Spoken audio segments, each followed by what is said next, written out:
So when Powell decided that he was going to go back to thinking for himself, which he did when he first started in 2018. And for all the years that preceded that, when he was on the Federal Reserve Board starting in 2012.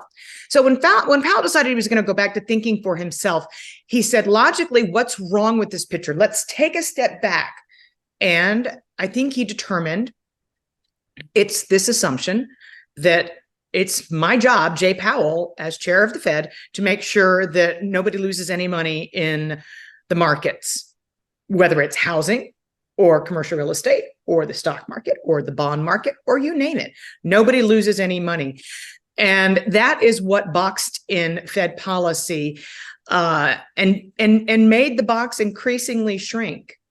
So for a while with Greenspan, it was just methodical, well telegraphed. I'm going to tell you what Fed policy is going to be, but I'm still allowed to raise interest rates a little bit, a quarter percentage point at a time.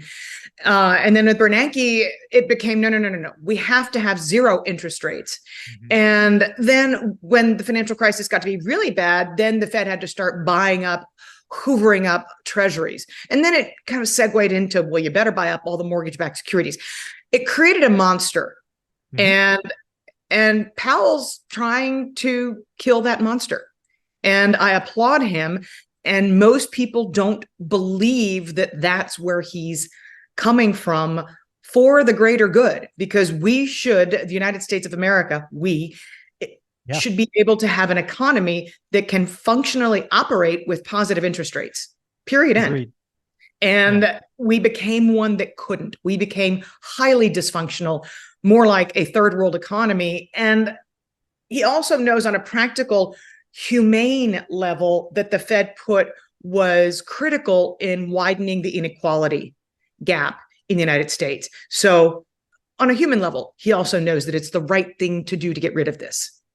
Yeah, it kind of, again, my words, right? The Fed put was a tool or something believed by the 1%. And the 99% was there to suffer or pay for the losses when the risk didn't work out, right? So they won and then we lost. It was a horrible trade. And it was. And